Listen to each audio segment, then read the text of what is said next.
Good morning. Let's continue with our second episode on journey of a chef.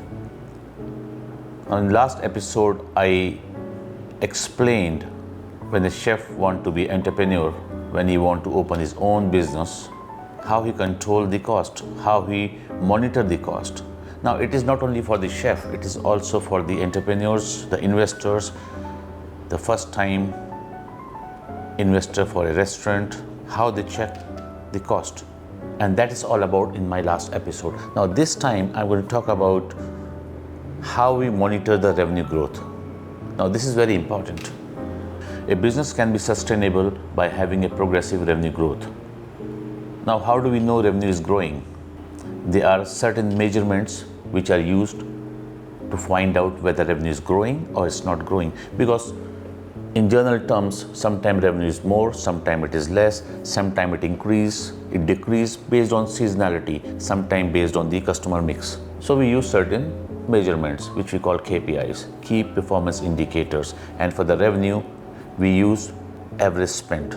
Now how to find out the average spend and how we use this average spend? So before going deep down into this study, first we need to understand there are two main indicators or contributors. That's average spend and the covers. Now what is a cover? Covers is each paying guest. This I explained in the last episode also. Cover is most important to record every day how many covers, how many guests are having meal in the restaurant, which meal period time.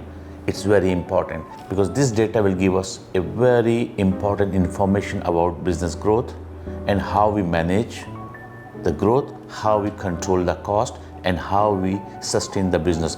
If we don't record the covers every day correctly, it's very difficult to find out whether my business is growing or it's not growing. I'm controlling cost. Nothing can be assessed. So cover is very important. And second contributor for revenue is average spend. Average spend is total revenue divided by the covers. The amount is average spend. So in this example, I have taken 4 months. Month 1, 2, 3. 3 is partially open and 4th month is full open. So 3 months we are opening restaurant full time all days, and month 3 we are not opening the restaurant for full days. We are opening for partially, let's say half a month. We can look at the food revenue, we can look at the beverage revenue and others. So each month there's a food revenue, there's a beverage revenue, and we total it. So first month it is 11,500. Second month we got increase in the revenue 15,700. Then third month revenue goes down to 5,700 because it's a partially open. We didn't open the restaurant for full month, let's say 15 days. And fourth month is the highest revenue, which is 18,700. So what we do, we count the covers of each month, which is 340, 520, 180 and 740. And now to find the average spend, we divide it for each month. You can see the month 1, the average spend is 34. Second month, it come down to 30. Third month, it further increased to 32.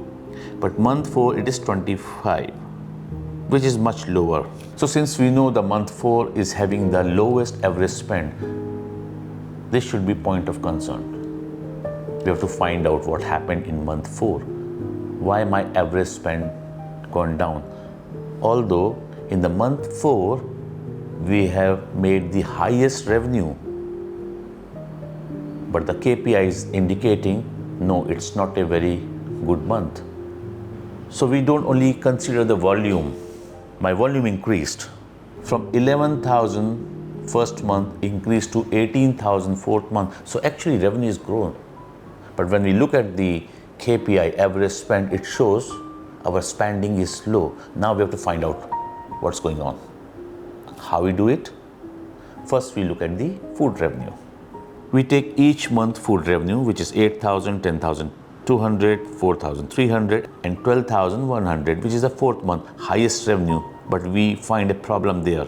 So we divide all month revenue with the covers and we got the average spend 24 for first month, 20 for second month, again 24 for month 3. Now very interesting, We got the same average spend on month 3, which is partially open. The revenue is almost half of month 1, but our average spend is same, which means the guests are still willing to pay same amount. There is no change in the business. The revenue is low because of the partially open, not because of any other reason. But when we look at the month 4, the average spend come down to 16. Now this is the problem. The average spend has come down to 16, which was 24 initially, and now suddenly it's come down to 16. So we have to look at the food revenue for 4th month. Before going to this step, we take one more step. We have a beverage revenue also. Let's do same analysis for beverage. So here we did the same thing. We take in the beverage revenue for each month. First month 3,000, second month 4,900, third month 1,200, and fourth month 5,700, the highest. And when we divide with the covers, first month we get beverage average spend 9, second month again 9, third month gone down to 7, and fourth month again increased to 8. So when we see the beverage revenue analysis, we see the revenue average spend is almost same, 9, 9, 7, 8. So it's almost maintaining. But when we look at the food revenue average spend, it clearly shows a problem comes in the month 4. Now we have to dig down and analyze further because KPI has already indicated. So the KPI job finish here. That's what we have to understand. KPI will only indicate you, it will tell you there's a problem, and then we have to analyze. So when you use these KPIs, we use as an indicator. So month 4 can be change in the geo mix, a different nationality, different people.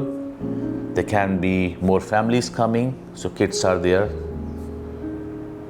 There's a more sale of the kids menu, which is like a less price. It can be a seasonal impact. It can be a religious impact. Let's say, like in Phuket, we have a vegetarian festival. The sale goes down and people start spending on different food.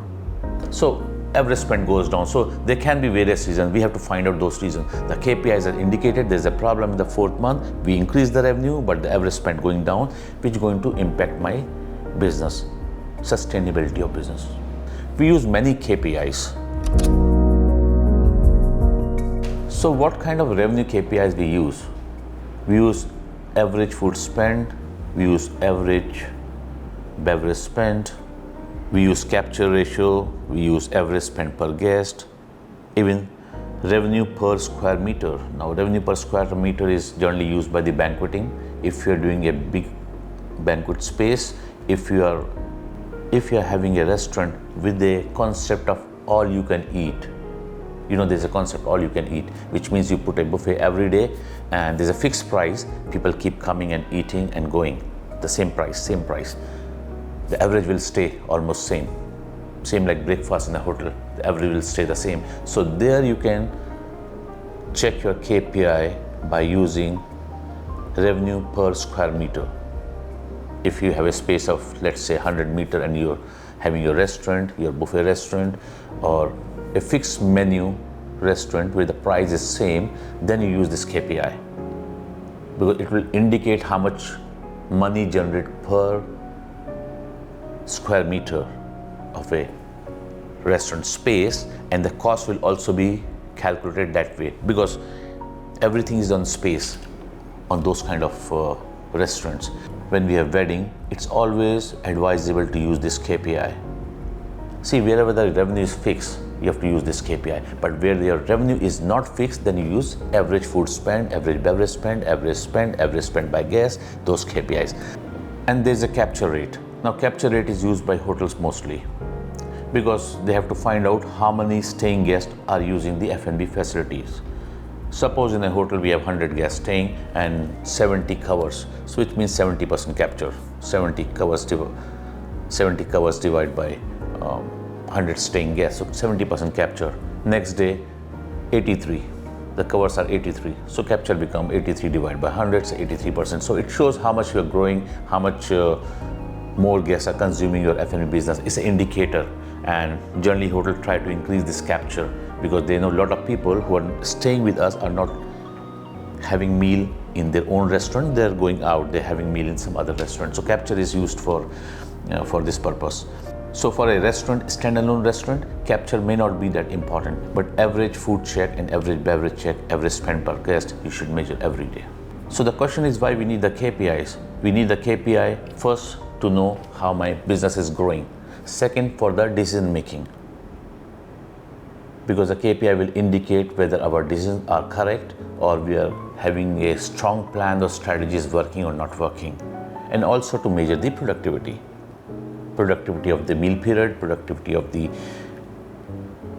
restaurants. If you have many restaurants, comparing two restaurants, are they same productive or one is generating more average spend, one is generating less, one is having more cover, one is having less. So a lot of decision can be taken, and once the business start growing, you start having many outlets, this indicator become very important for having a business run profitably and be sustainable.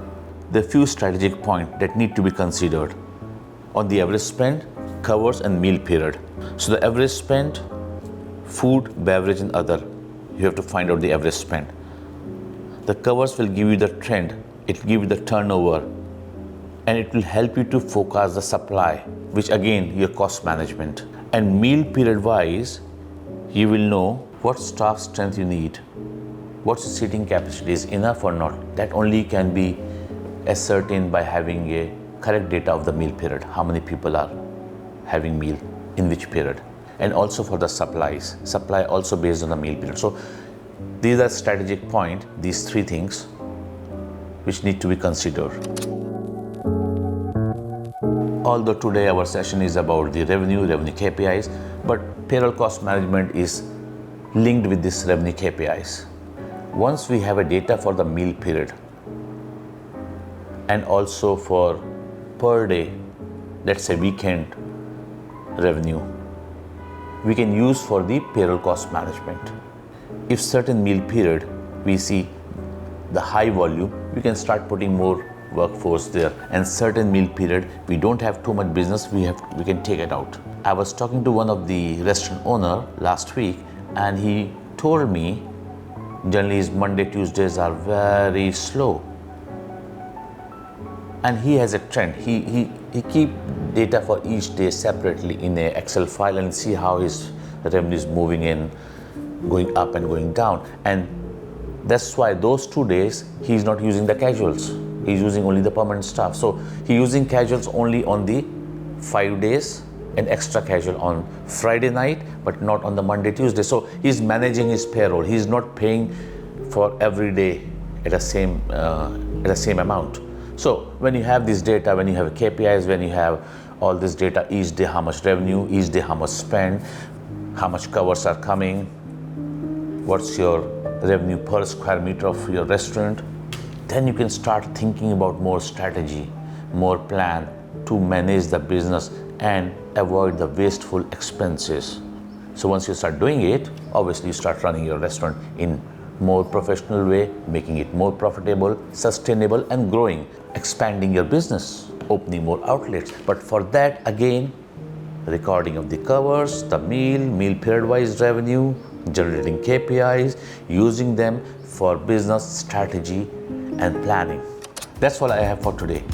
In next episode, I'll talk about fixed cost management, how to manage the fixed cost for a restaurant and how to use it in strategizing your business.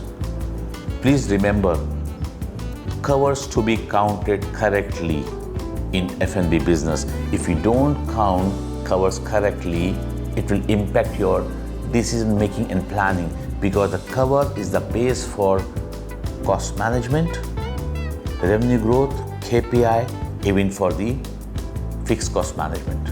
So please remember, covers, very important. See you on the next episode.